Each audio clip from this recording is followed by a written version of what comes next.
Adriel parou o caminhão em frente ao portão de madeira podre e olhou para o irmão. Benici segurava os papéis da compra com as mãos tremendo, mas não de frio. Era meio-dia e o sol castigava, mas uma brisa estranha vinha daquele terreno abandonado, carregando um cheiro que nenhum dos dois conseguia identificar. "Tem certeza de que é aqui?" perguntou Adriel, embora soubesse que sim. O endereço batia, o nome do antigo dono também, mas algo estava errado. A mulher que lhes vendeu o terreno havia sido muito específica. "Vocês podem construir onde quiserem, mas não mexam no barracão dos fundos. Está trancado há 15 anos e deve continuar assim." Benício desceu do caminhão e empurrou o portão. Ele se abriu com um gemido agudo, como se não quisesse ser incomodado. Os irmãos caminharam devagar pela trilha de terra batida, observando a vegetação que havia tomado conta de tudo. Mas conforme se aproximavam da casa principal, algo chamou a atenção de Adriel. Pegadas frescas na lama seca. "Benício", ele sussurrou apontando para o chão. "Alguém esteve aqui. Recente." O irmão mais novo franziu o senho. A vendedora havia garantido que o lugar estava vazio há mais de uma década. Ninguém mais tinha as chaves. Então, quem foi? Quando ouviram o barulho vindo do barracão que eles não deveriam abrir. Um barulho ritmado, como se alguém estivesse batendo de dentro para fora. Os dois irmãos se entreolharam, o barulho ritmado ecoando do barracão como uma batida constante. Adriel sentiu o coração acelerar. Não era a imaginação. Alguém estava lá dentro. "Pode ser um animal", sussurrou Benício, mas sua voz tremia. Eles tinham crescido no campo, conheciam os sons que bichos faziam. Aquilo era diferente, deliberado, humano. Adriel pegou uma pedra do chão e caminhou devagar em direção ao barracão. A estrutura de madeira estava mais conservada que esperavam, como se alguém cuidasse dela regularmente. O cadeado na porta parecia novo, reluzente sob o sol do meio-dia. O barulho parou. Um silêncio pesado tomou conta do lugar. Até os pássaros pararam de cantar. Adriel se aproximou da parede lateral e colou o ouvido na madeira. Nada, mas tinha certeza de que havia alguém do outro lado contendo a respiração. "Tem alguém aí?" gritou Benício, quebrando o silêncio. Uma voz rouca respondeu de dentro. "Vocês não deveriam estar aqui." Os irmãos recuaram instintivamente. Era um homem mais velho pelo tom da voz. Adriel olhou ao redor, procurando alguma explicação. Como diabos alguém havia entrado num barracão trancado por fora? "Somos os novos donos", disse Adriel, tentando manter a voz firme. "Compramos este terreno ontem." Uma risada amarga ecoou do interior. "Tonos, vocês não fazem ideia do que compraram, rapazes." Benício se aproximou da porta, examinando o cadeado. Estava definitivamente fechado, sem sinais de arrombamento. Olhou para o telhado, todas as telhas no lugar. As janelas pequenas tinham grades soldadas, impossíveis de passar. "Como você entrou aí?" perguntou. "A pergunta certa", disse a voz. "É porque eu ainda estou aqui?" Adriel sentiu um calafrio subir pela espinha. Havia algo de errado naquele lugar. Algo que a mulher que lhes vendeu o terreno não havia contado. Ela parecia desesperada para se livrar da propriedade. Aceitou a primeira oferta sem hesitar. "Escuta", disse Adriel. "Vamos abrir esse cadeado. Você sai daí e conversamos como pessoas civilizadas." "Não!" A voz soou desesperada. "Vocês não entendem. Eu não posso sair. E vocês precisam ir embora antes que seja tarde demais." Benício franziu o senho. Tarde demais para quê? Um novo barulho começou a vir do barracão. Não era mais o ritmo regular de antes. Era o som de algo sendo arrastado pelo chão de madeira. Algo pesado. "Ela não contou para vocês sobre o que aconteceu aqui 15 anos atrás." "Contou", disse a voz agora mais baixa, quase um sussurro, sobre por que ninguém mais quis comprar este terreno. Adriel olhou para Benício, que estava pálido. A mulher não havia mencionado nada sobre a história do lugar.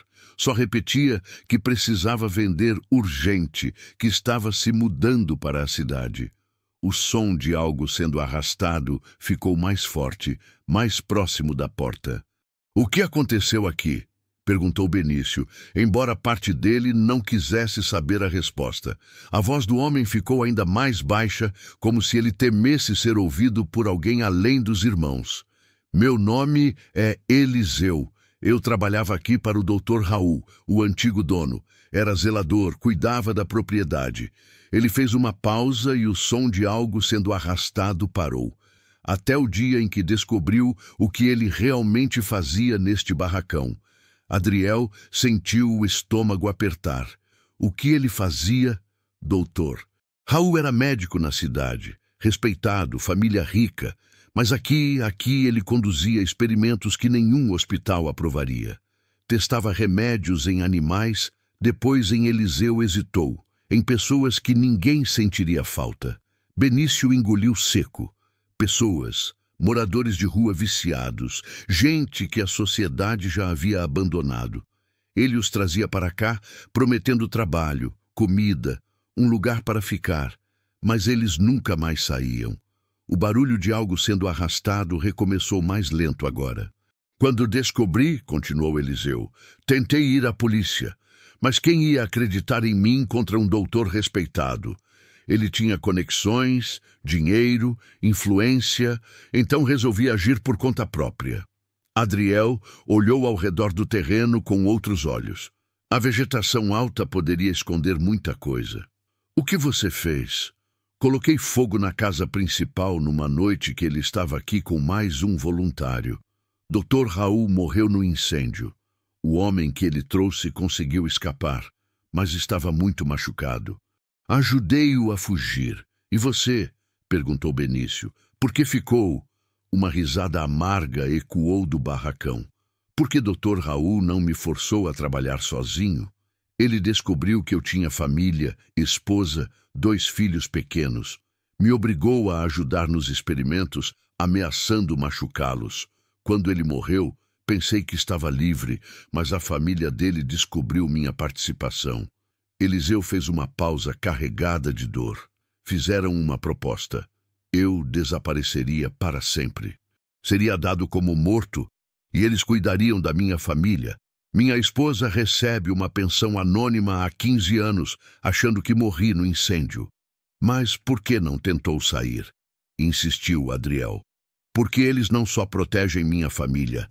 Eles me lembram toda semana que podem matá-los a qualquer momento. Minha esposa, meus filhos, minha mãe idosa. Se eu tentar sair daqui, se eu falar com alguém, se eu simplesmente desaparecer, todos eles morrem. Então eu fico há 15 anos. Eu fico." Adriel franziu o senho. "Mas como eles sabem que você não vai fugir? Porque me mostram fotos da minha família toda semana, descrevem a rotina dos meus filhos, onde estudam, que horas saem da escola, por qual rua caminham." A voz de Eliseu tremeu e me lembram do que acontece com quem desobedece. Dr. Raul não era apenas um médico sádico, era também um colecionador obcecado.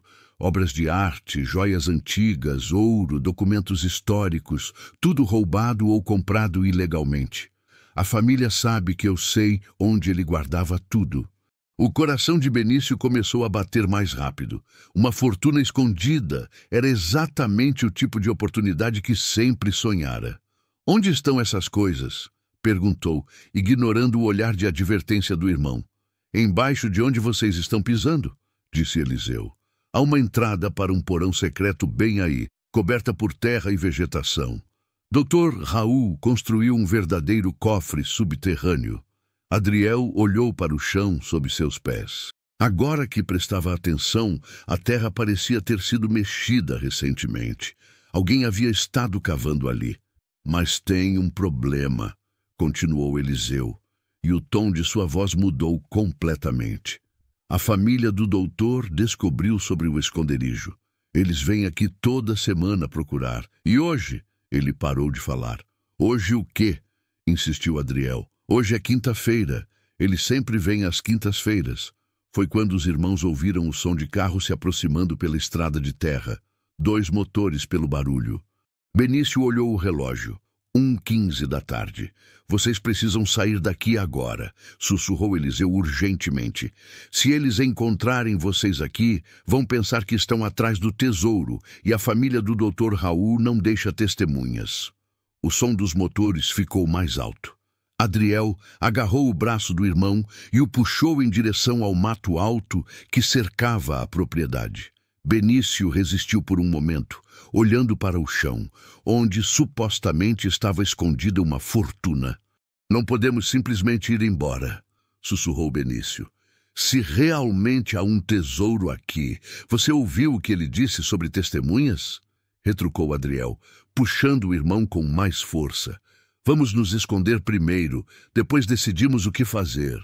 Eles se agacharam atrás de uma moita espessa, a uns 20 metros do barracão. Dali podiam ver a entrada principal do terreno. 2 carros pretos subiram pela trilha de terra, levantando uma nuvem de poeira.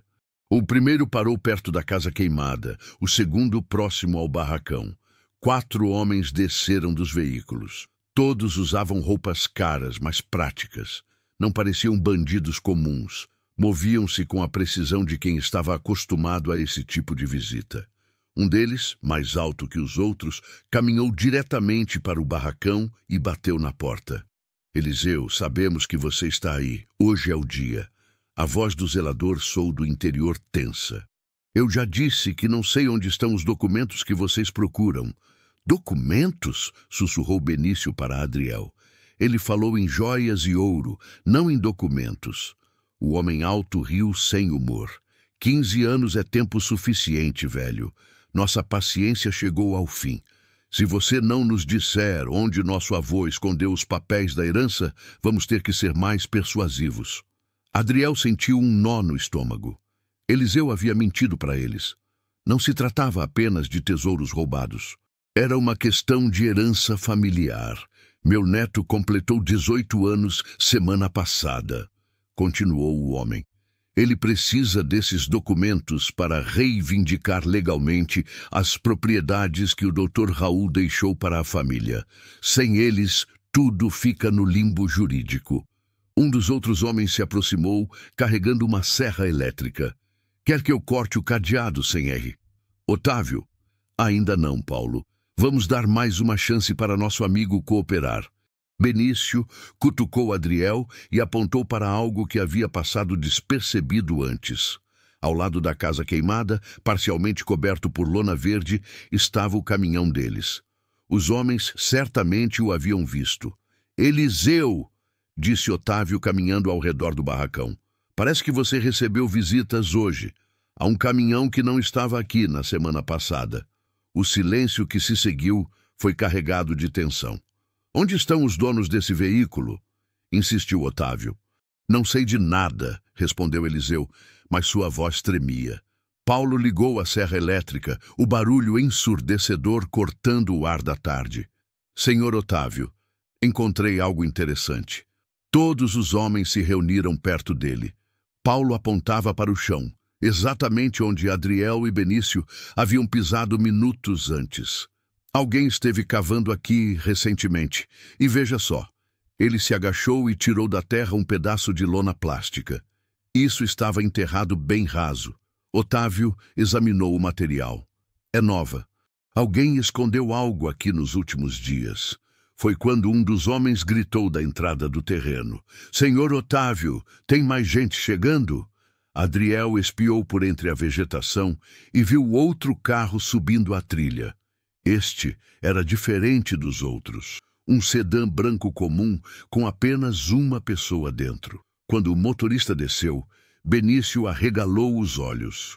Era a mulher que havia vendido o terreno para eles. A mulher desceu do sedã branco com movimentos hesitantes. Era a mesma pessoa que havia vendido o terreno para eles na véspera, mas agora parecia completamente diferente. No cartório, usava roupas simples e falava baixo. Hoje vestia um terno escuro e caminhava com determinação. Otávio se virou para ela com expressão de surpresa genuína. Cela, o que você está fazendo aqui? Vim buscar o que é meu por direito, respondeu ela, a voz firme e clara. E parece que cheguei na hora certa. Adriel franziu o senho. Eliseu havia dito que a vendedora se chamava Marta, não Estela, porque ela havia mentido sobre o nome. Você vendeu este terreno ontem, disse Otávio, gesticulando para os homens pararem com as ferramentas. Não tem mais direito a nada aqui. Estela riu de forma amarga. Eu vendi o terreno, querido sobrinho, mas não vendi o que está enterrado nele. Sobrinho. Adriel sentiu as peças de um quebra-cabeças complexo começarem a se encaixar. Estela era da família do Dr. Raul. Ela havia vendido o terreno sabendo exatamente o que estava fazendo. Você sabia que eles viriam comprar, disse Otávio, o tom de voz mudando para algo mais ameaçador. Planejou tudo isso? Claro que sabia. Vocês vêm aqui toda quinta-feira há meses procurando pelos documentos, mas nunca pararam para pensar que talvez eu soubesse exatamente onde eles estão. Paulo desligou a serra elétrica. O silêncio que se seguiu era quase físico. Os documentos de herança que vocês tanto querem, continuou Estela, não estão no barracão, nunca estiveram. Eliseu está protegendo o lugar errado há 15 anos.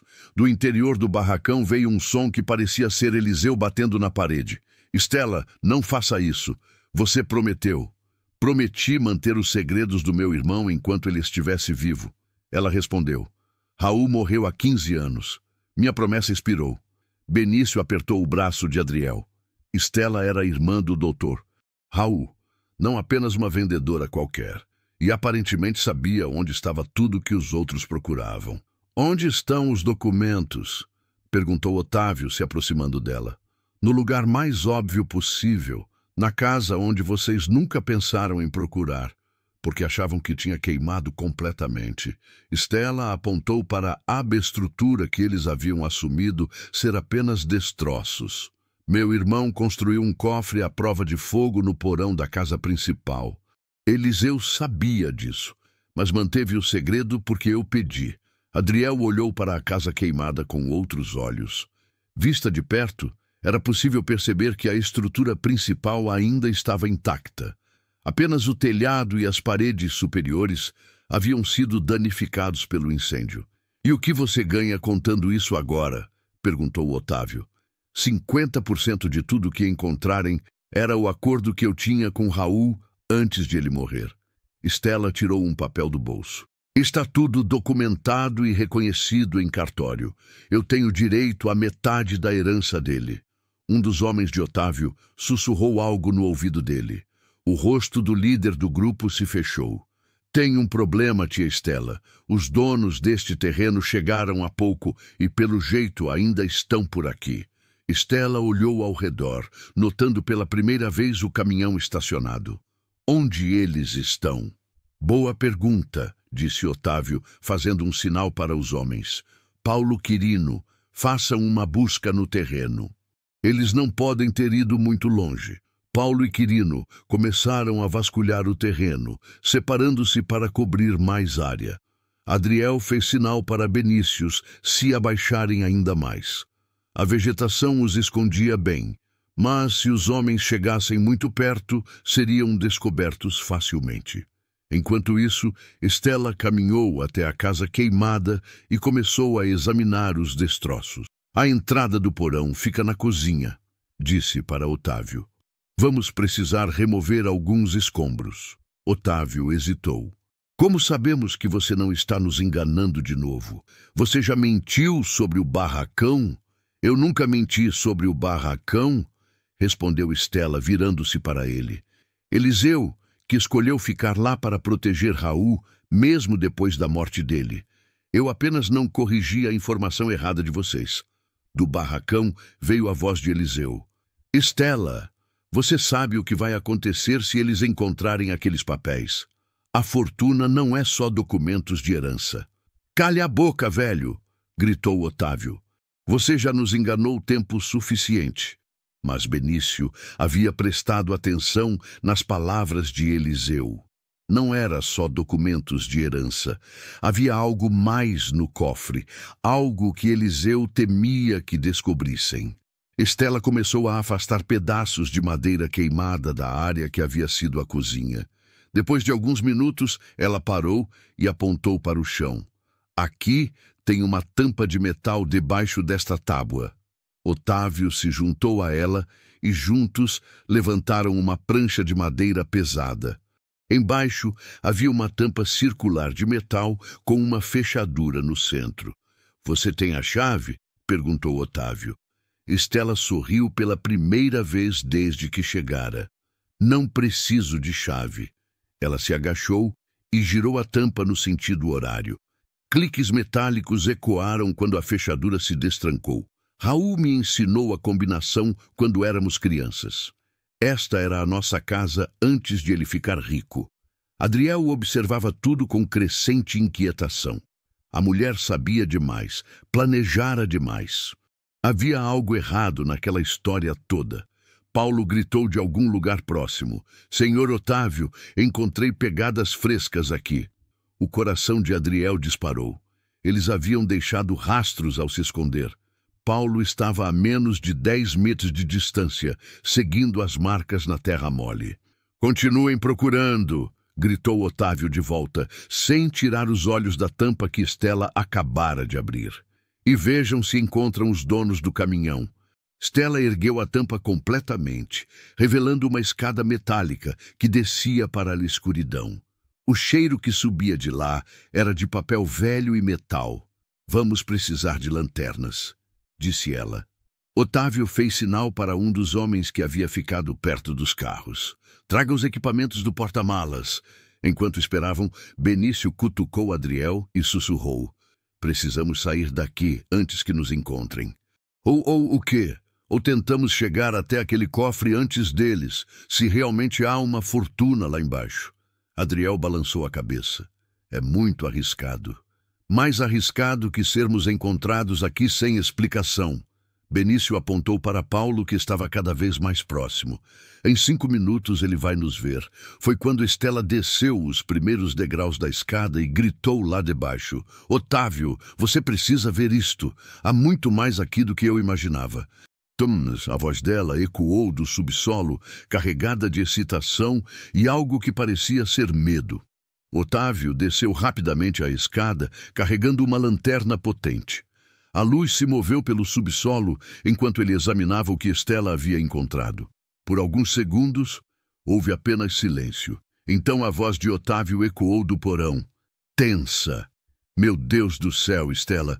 Quantas pessoas sabem sobre isso?" "Apenas eu, você e Eliseu. Raul morreu antes de contar para mais alguém."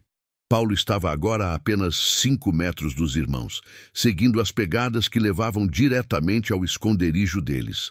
Adriel tomou uma decisão rápida, pegou uma pedra e a atirou para o lado oposto, fazendo barulho na vegetação.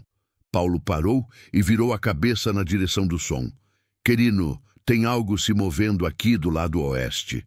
Os 2 homens se afastaram da posição dos irmãos, seguindo na direção da pedra. Benício olhou para Adriel com gratidão, mas também com determinação crescente nos olhos. "Agora", sussurrou Benício, enquanto eles estão distraídos.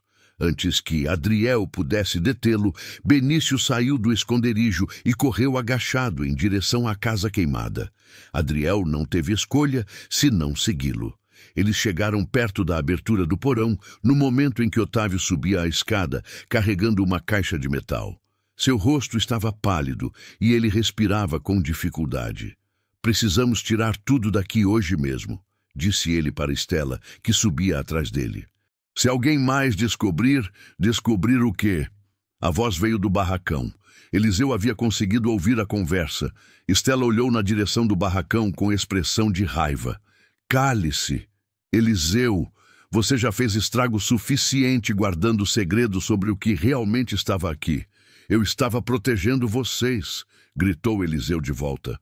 "Vocês não fazem ideia do que aqueles documentos podem causar se caírem nas mãos erradas."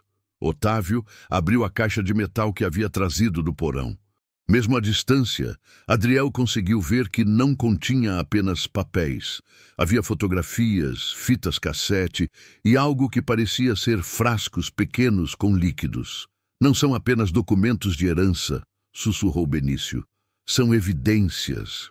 Adriel compreendeu imediatamente.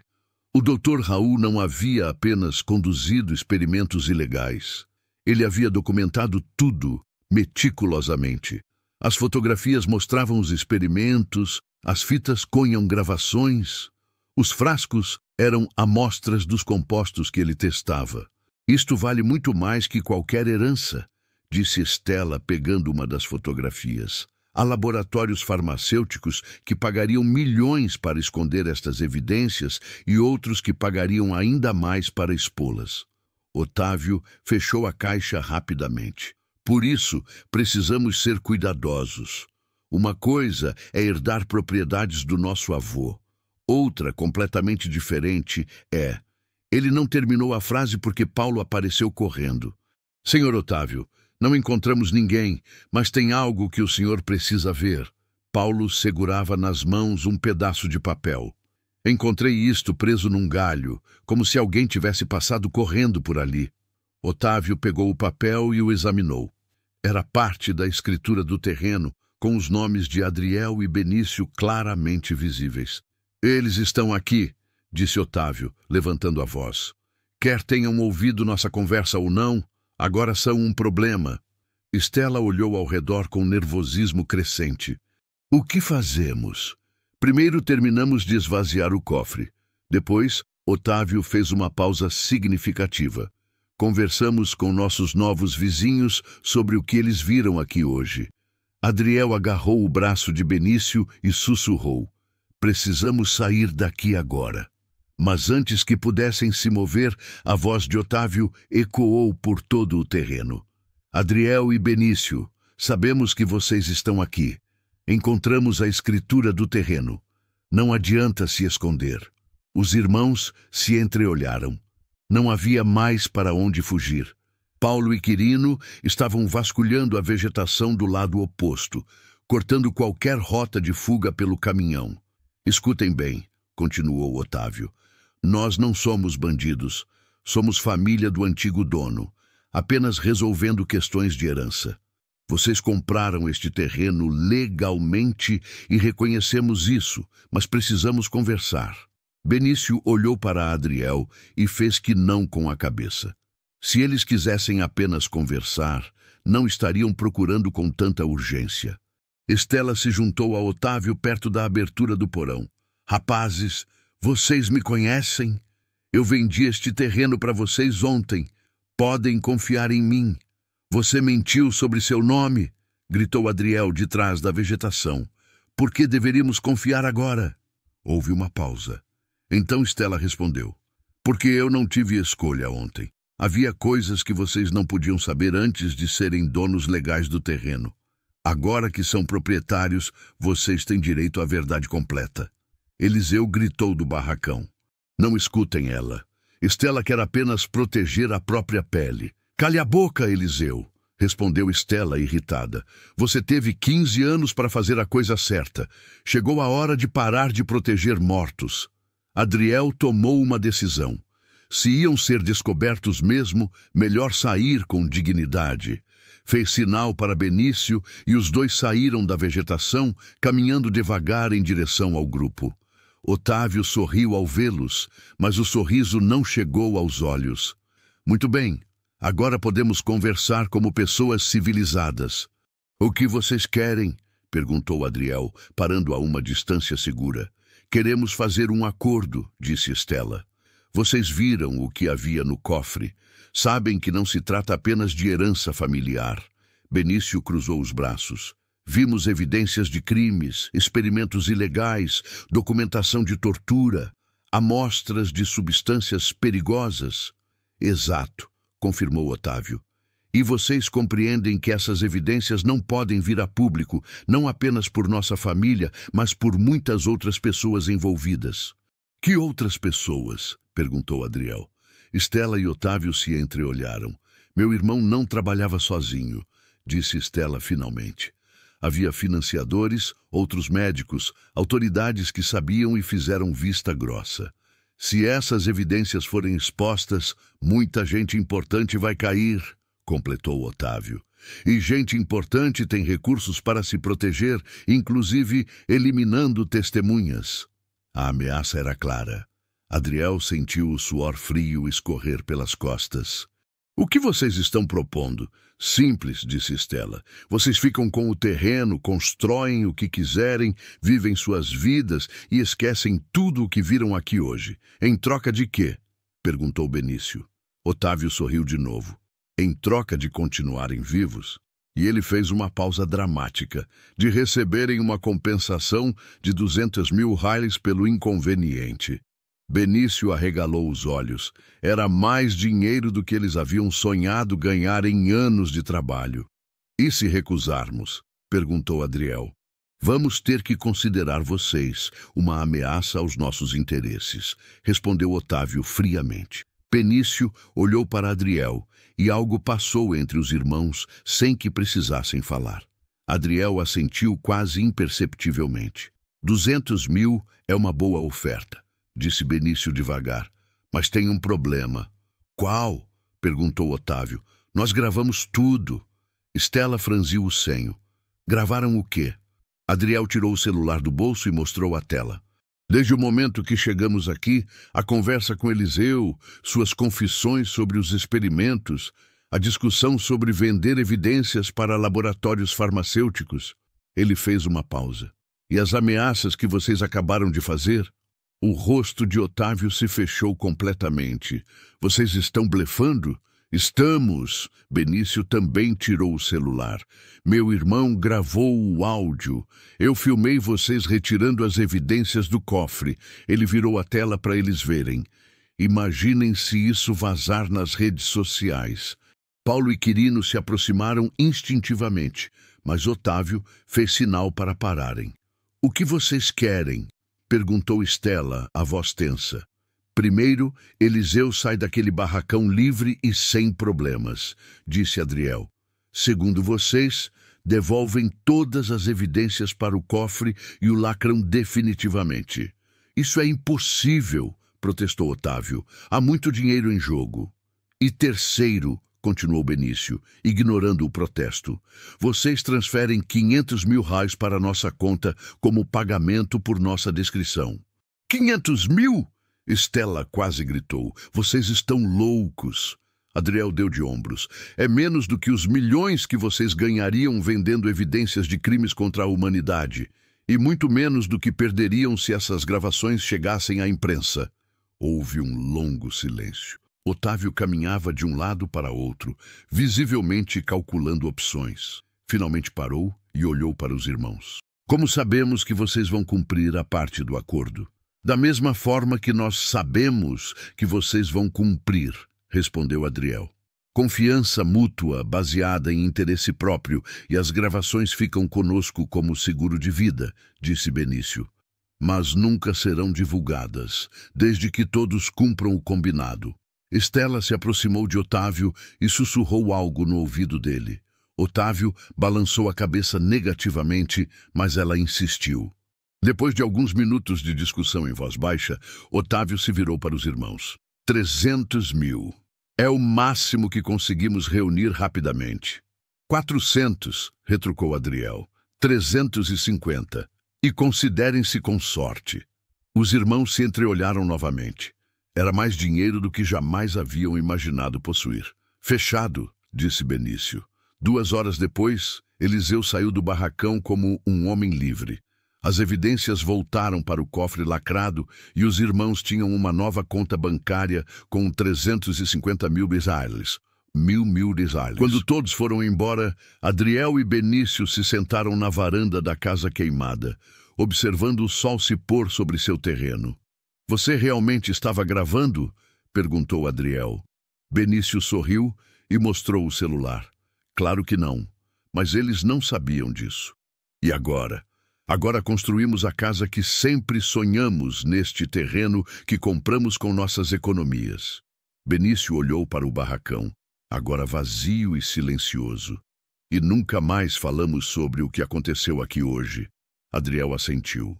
Alguns segredos eram melhor mantidos enterrados, principalmente quando vinham acompanhados de 350 mil Heilsais. Se você gostou desta história, clique no vídeo na sua tela agora para assistir outra história inesquecível, onde destino e coragem se encontram de formas que você nunca imaginou. Não esqueça de se inscrever e considere um super chat para nos ajudar a continuar trazendo mais histórias como essas. Seu apoio significa tudo para nós.